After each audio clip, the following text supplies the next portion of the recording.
Hello, everyone. Welcome back. Coco here with Devil's Avocado from Evil Guacamole Gaming and our continuing Cupid. Sorry, my tongue got all got twisted there for a second. Um, Just a little. just a little bit, just a teeny bit. And we had a pretty heavy discussion last time. And I just wanted to reiterate that things in this game are probably going to bring up a lot of discussions like that, and you are very welcome to join them in the comments if you ever want to. But let's go on. And please do, because if nothing else, it helps support the channel. Is the Yeah, more activity, the more YouTube thinks that this is something important. And the more it thinks that it's important, the more that it will self promote. yeah. Because that's how YouTube works right now. Oh, well, I'll tell that a little story later since it's already been said in the Secret of Mana videos. But let's just go on. Rosa did understand. At least some part of her did. She couldn't exactly explain how pain and love worked. All she knew was that it had something to do with an absurd, obsessive amount of hope. That does make sense. Hope that things Yeah. will turn out the way you want them to and that you'll get your happy ending with this particular person. She felt Mother tugging at her mind. She loved Mother so much. Living with the Perides gave her ample comparison to her former life. She had finally accepted the Mother was cruel. And yet, Mother still gave her love and kept her from wanting. Was that crazy? Perhaps it was the only love she needed. No, hon, you need so much better. Perhaps it was what she deserved. Rosa shook the thoughts of her mind and just shrugged. I know you're just worried about your sister, Kath. But they will figure it out. Humans learn. Look at you, all profound and shit. Um, you read any good books lately? Just the riveting account of the ugly duckling and Ba Ba Black Sheep. Ah, the classics. Indeed. I don't know how you put up with it, though. I hate reading words. I rather read numbers and, well, I guess she does read music, so. In order to write, I have to learn how to read first. I want to write. Why would you want to do a dastardly thing like writing? You So like conniving. sounds like witchcraft. A woman learning to write. Um, No, no, not. no. Why would you want to hit some crazy strings until your fingers bleed, huh? That sounds like witchcraft. All that blood magic. Yes. The two friends laughed again. I want to remember things. I want to write them down. But most of all, I want to feel the way you do when you play the piano, Kath. Oh, The way you look when you play, you are passion and bliss in musical form. It feels like love, like magic. Not that I would know anything about magic. You inspire me to do something fulfilling and grand. lesbian. No, I'm just this. Uh, well, I'm sure you will. Hey, why not write a play one day?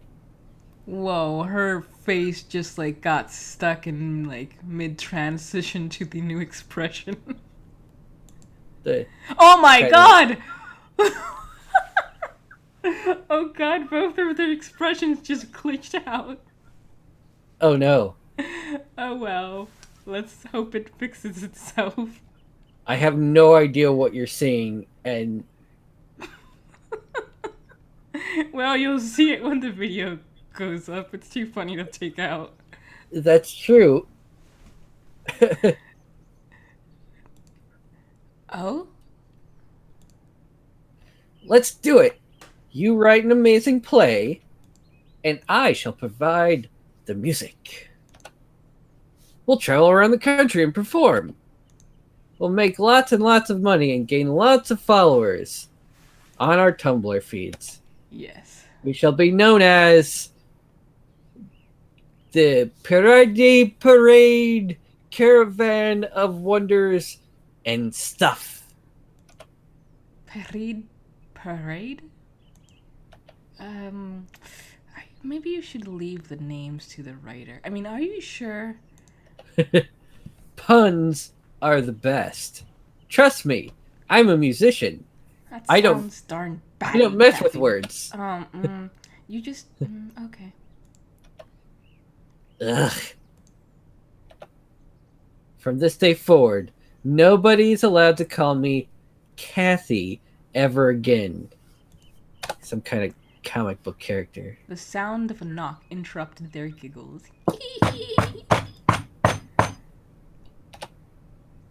Catherine, it's me. I need to discuss something important with you. That's totally not the voice I gave her before, but whatever. Frustrated, Catherine pouted at the sound of her sister's voice. She turned back to her piano and began to pound a sarcastically happy tune. Rosa stood up to open the door. Hello, Rosa. Madame? She had seen little of the older Bahrid sister recently, and it astounded her how old she had begun to look. Her once radiant face looked tired and harrowed, almost crone-like. Under her eyes hung huge bags. And yet she still looked quite dignified, full of pride and pomp. Okay, new theory. Guillermo,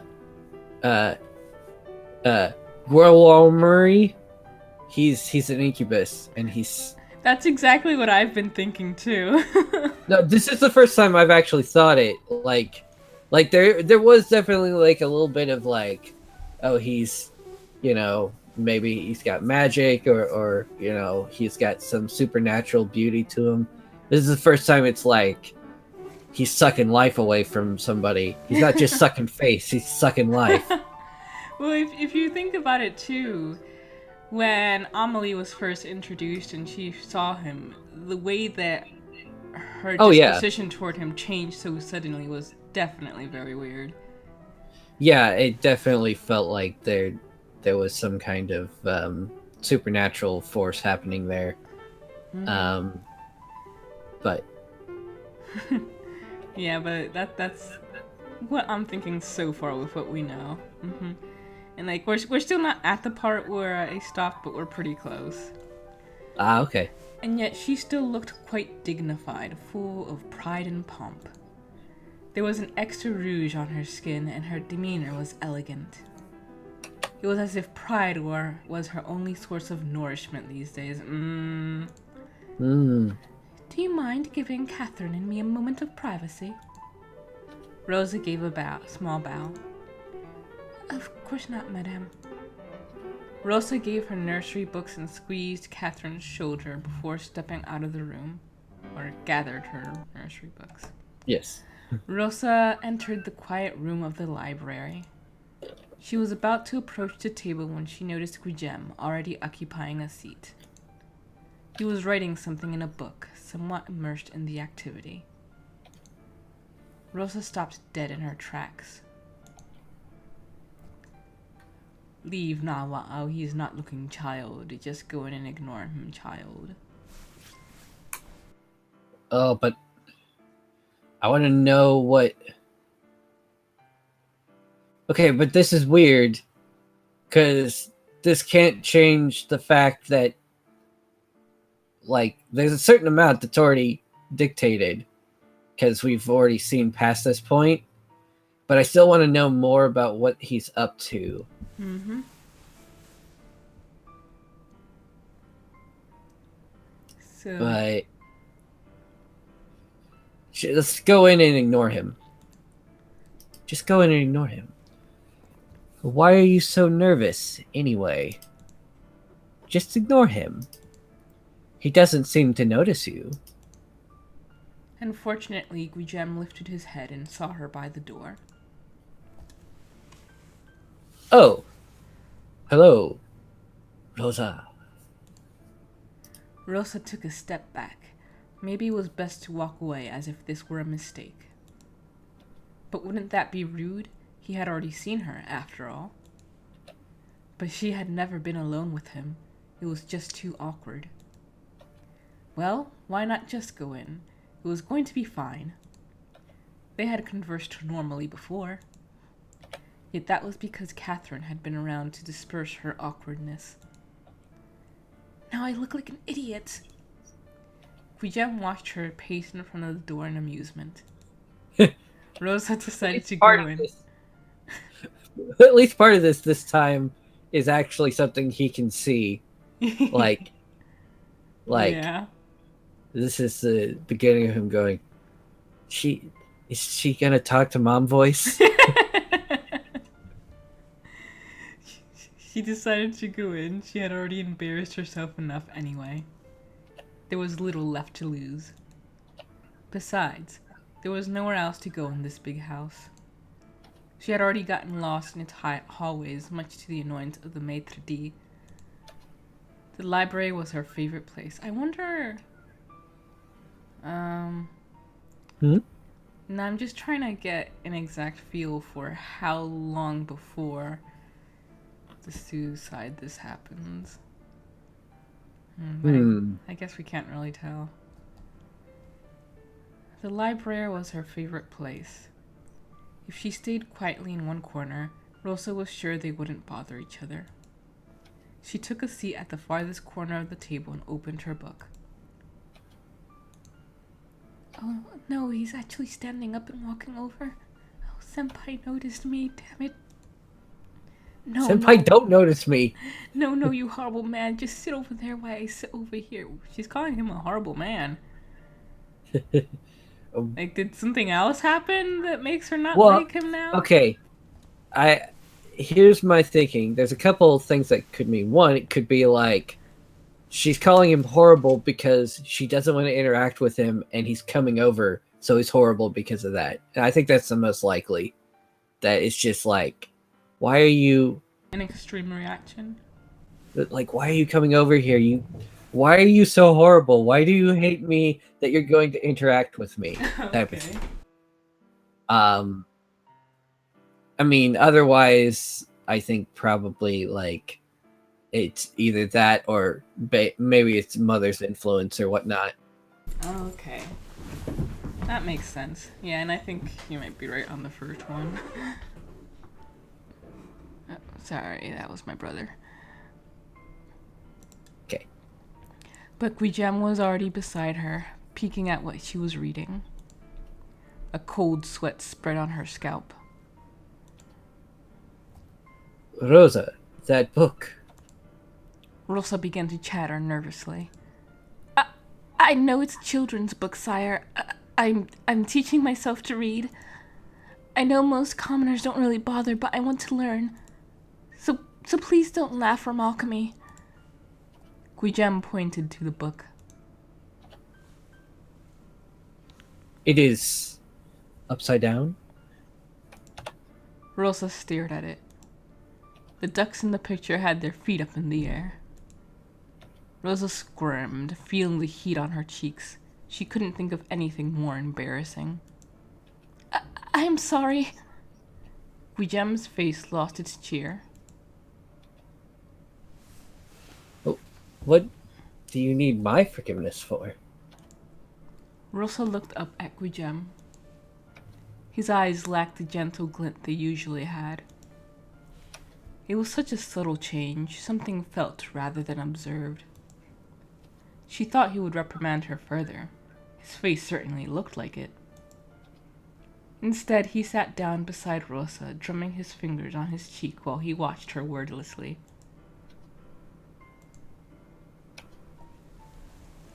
Well?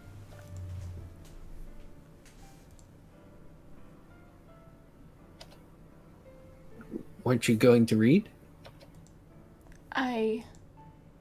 What was wrong with him today? He didn't seem like himself.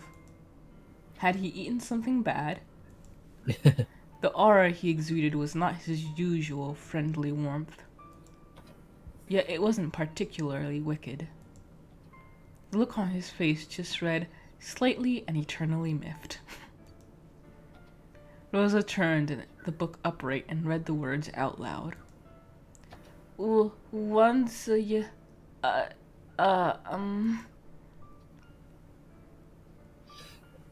That is the U with the short sound. It is pronounced like this. Ooh, I see. You. Guilleme made the sound, his face still in his lazy stare. Rosa nodded and continued. Her nerves were frazzled, but she was actually at ease in his presence. She felt like a child being taught by their parent. The parent was strict, but still caring. And the child was jumpy, but eager to learn and please. Most of all, he would not hurt her for her mistakes. Rosa was almost sure. There lived, the past tense of yes, live. Sorry. Live is one of those crazy words that it's also pronounced live, but it means Yes. something different. Why do we change it?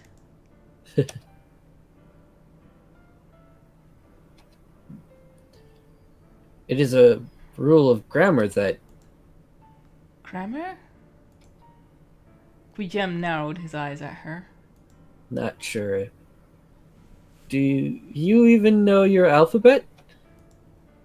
Rosa shook her head. You should start there. Guilleme rose from his chair and disappeared among the shelves. He left behind an old, thick book covered in green felt. This was what he had been writing in earlier. It looked tattered and worn. The pages laid fat on its side so that the book didn't close properly.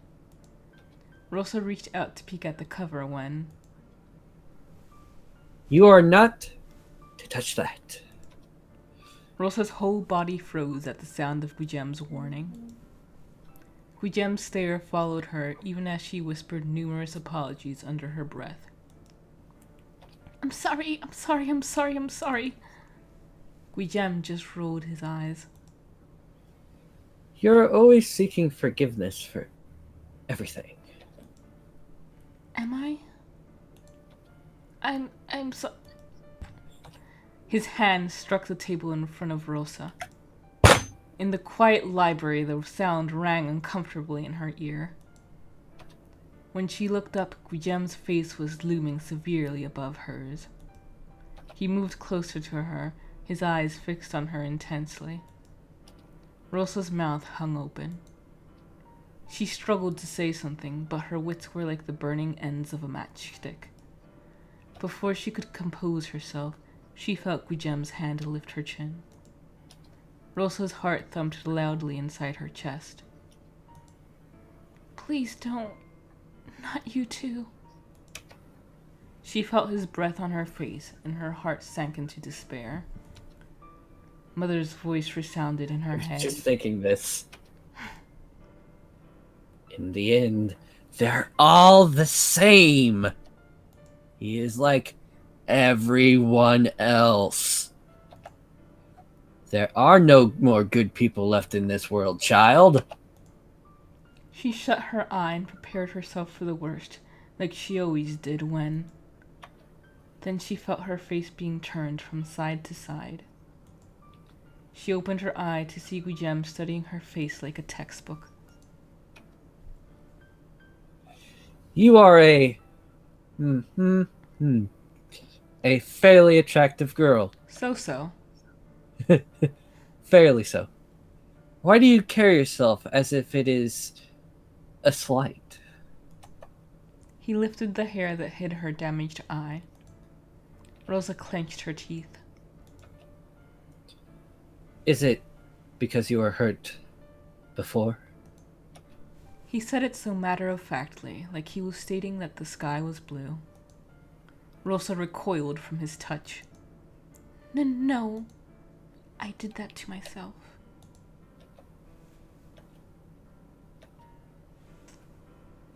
I wasn't talking about your eye. He placed the book on the table. It was a thin pamphlet filled with letters. There were lines on the book that instructed the user to trace letters with their quill. Rosa wanted to focus on it, but she could feel the truth in the Marquis's words stinging her. It was the way you went limp when I touched you. Next time, I advise you to fight back. That's a pretty jerkish thing to say when you have a good idea of what happened. I Well, mean, it's not bad advice, but yeah, that's the a. thing is that you never. In situations like that, sometimes the more resistance you put up, the more physical violence, or, the more Well, they'll this. attack you. Yes, because this goes back to the core of the problem that uh, that I discussed way back in the first episode of like I don't think I got too far into it, but it's not lust that causes rape. It's avarice, it's hate. Um, you know, it's not. I mean, if you can fight back successfully, then yes. But um, many times, the point is not to. There's Satiate no your actual libido. interest. Yeah, there is no actual uh, sexual interest. The interest is in control and power and subjugation. Yes, yeah. And um, if there isn't resistance, there are instances where rapes have been prevented just by.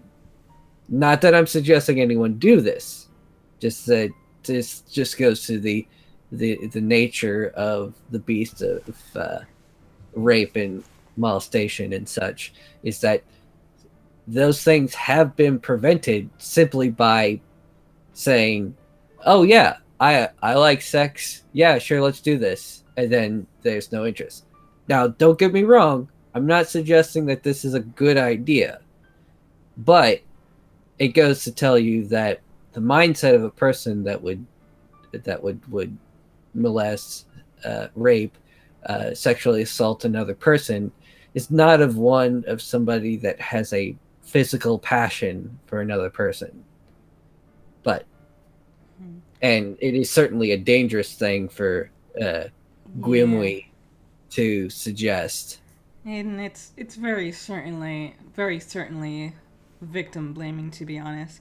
Um, Yes. if you've seen, to those watching, if you've seen my Hustle Cat playthrough, there is a part where I talk about how sometimes people are so frightened and so panicked that they can't even think to fight back or do something that should be so obvious. And sometimes people get put into situations where if they were to fight back, that they'll just have more violence inflicted on them. So they shouldn't feel shamed for trying to think about their life, which might be taken from them if they fight back. So Yeah, yeah, absolutely. very bad on you, Guichem, for that. Um, And oh, do you want it's to say a one more thing?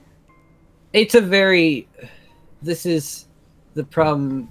It when you view it as a crime of passion of desire, then this makes sense because if you desire this other person, you're the rape is in theory not an act of violence, but an act of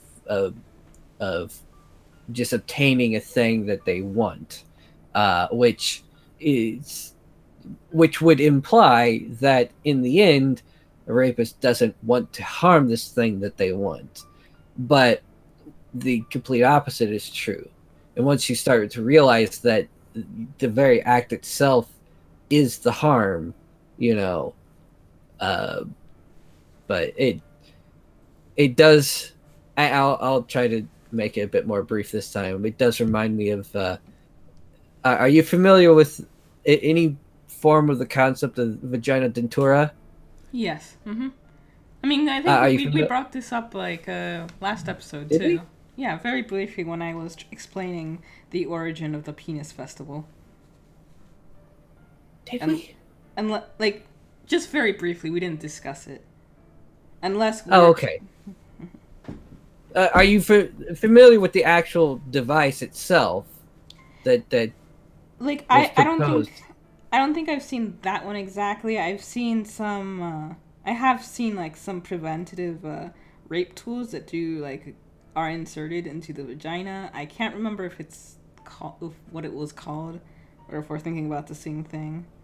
It sounds like we're thinking about the same thing, All right. Well, yeah. Then yeah, I've heard of it.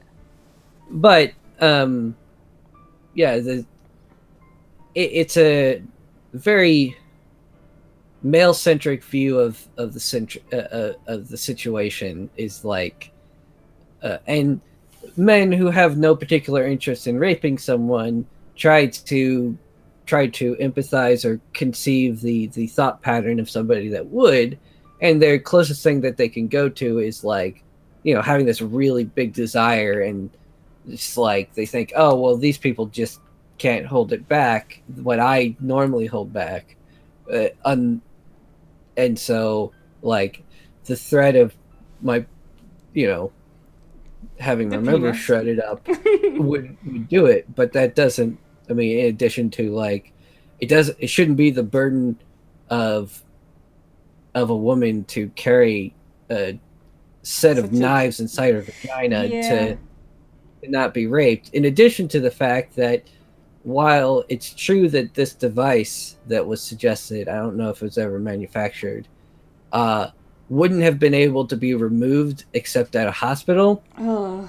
Ugh. likely would not have been able to injure somebody to the point where they couldn't be incapacitated, which means that somebody who just had their genitalia shredded up, is probably going to kill the person responsible in their Probably mind. yeah. Yeah. Mhm. I mean, if they're going to really kill the person responsible, they commit suicide, which would be a nice boon, but that's not the way that they're going to view it. Yeah. Yeah.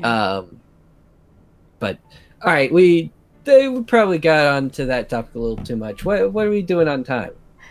We are at 27 minutes, so we should probably wrap up this episode. Ah, That was another discussion for you guys. Hope you liked it. See you next time. yeah. Farewell. Looks like most of them are already here. They're already setting the table for breakfast, like this is just a regular, normal day where nobody grows cat whiskers. Oh, Avery. I don't think he's in yet. What's the matter? This is the matter! This whole dumb situation. He probably can't see the whisker I'm waving around, but I don't care.